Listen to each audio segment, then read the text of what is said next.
السلام علیکم ورحمۃ اللہ وبرکاتہ۔ بڑا شوق آتا تھا کہ میلاد النبی آنے والا ہے، گھر میں لائٹیں جلائیں گے، موم بتی جلائیں گے، حلوے بانٹیں گے وغیرہ، ٹھیک ہے۔ لیکن بڑے ہو کے سمجھ میں آیا کہ یہ تو نبی کا طریقہ ہی نہیں ہے، نہ قرآن میں ہے، نہ حدیث میں ہے، نہ صحابہ کا طریقہ ہے۔ اس کا مطلب ہے کہ یہ بدعت ہے۔ تحقیق کی، پتہ لگا، پڑھا تو سمجھ میں آیا کہ واقعی میں جب نبی نے نہیں کیا تو ہم آپ کیوں کریں۔ ایک صحیح حدیث مسلم شریف کی ہم کو ملتی ہے کہ نبی صلی اللہ علیہ وسلم نے فرمایا کہ پیر کے دن کے بارے میں کہ یہ وہ دن ہے جس میں میں پیدا ہوا اور اسی دن مجھ پر وحی نازل کی گئی۔ اس کا مطلب یہ تو ہے کہ نبی صلی اللہ علیہ وسلم پیر کے دن پیدا ہوئے۔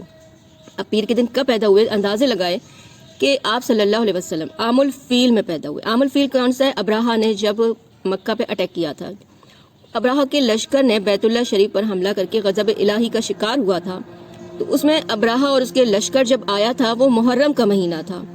آپ صلی اللہ علیہ وسلم اس واقعے کے 50 دن کے بعد پیدا ہوئے، تو محرم کے 50 دن کے بعد تو چلو ٹھیک ہے، ربیع الاول آ جاتا ہے، ہم نے یہ بھی مان لیا کہ دن پیر کا تھا، ربیع الاول کا مہینہ تھا۔ اور تحقیق کرتے ہیں کہ تاریخ میں ہمیں نہیں ملا کہ نبی صلی اللہ علیہ وسلم اسی تاریخ میں پیدا ہوئے۔ تو یہ پھر کس نے شروعات کی؟ اسی تاریخ کو محمد طلعت عرب نے تاریخ دول عرب میں صحیح قرار دیا۔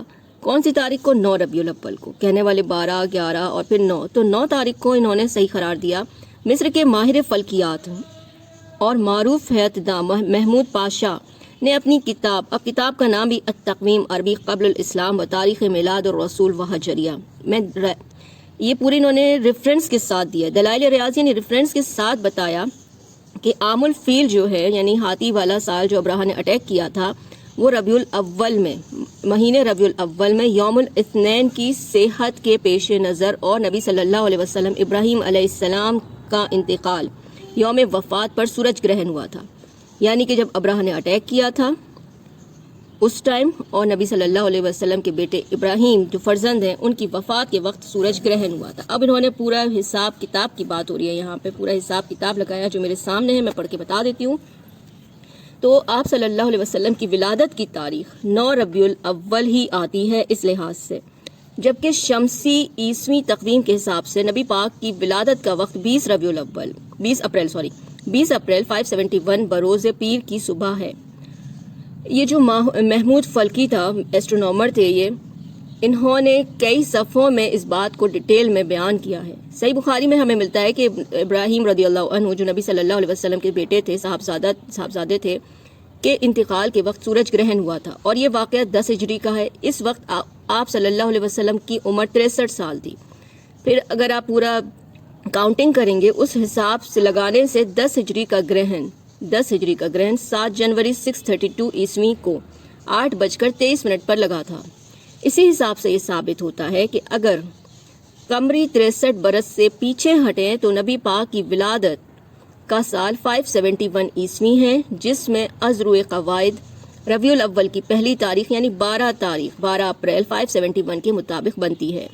تاریخ ولادت میں اختلاف ہے، لیکن اس بات پر اتفاق ہے کہ 20 ربیع الاول کا مہینہ 2 شنبہ یعنی کہ پیر کا دن اور تاریخ 8 سے لے کر 12 تک میں ہے، یعنی کہ 8 ربیع الاول سے 12 تک میں نبی صلی اللہ علیہ وسلم کی کسی ایک دن پیدائش ہوئی۔ ربیع الاول کی ان تاریخوں میں 2 شنبہ کا دن صرف 9ویں تاریخ کا پڑتا ہے، لیجئے 9ویں تاریخ۔ ان وجوہ کی بنا پر تاریخ ولادت یقینی طور پر 20 اپریل 571 تھی اور ربیع الاول کی 9 تاریخ تھی۔ 12 ربیع الاول کی روایت تو مشہور ہے مگر وہ حساب سے صحیح ثابت نہیں ہو رہی۔ لگائیں باپ حساب، معلومات کریں۔ ان سب تفاصیل سے معلوم ہوا کہ آپ صلی اللہ علیہ وسلم کی پیدائش 12 ربیع الاول نہیں بلکہ صحیح تاریخ کے مطابق 9 ربیع الاول کو ہوئی۔ ہاں، آپ کی وفات 12 ربیع الاول کو ہوئی تھی، تو اب امتی جو 12 ربیع الاول کو خوشیاں مناتے ہیں وہ وفات کی خوشی مناتے ہیں، نعوذ باللہ۔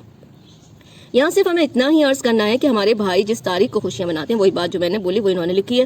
یہ باقی آڈیو دوسرے اس میں بناتی ہوں، باقی دوسرے میں بتاتی ہوں انشاءاللہ۔ سبحانک اللہم و بحمدک، نشہد ان لا الہ الا انت، نستغفرک و نتوب الیک۔ السلام علیکم و رحمۃ اللہ وبرکاتہ۔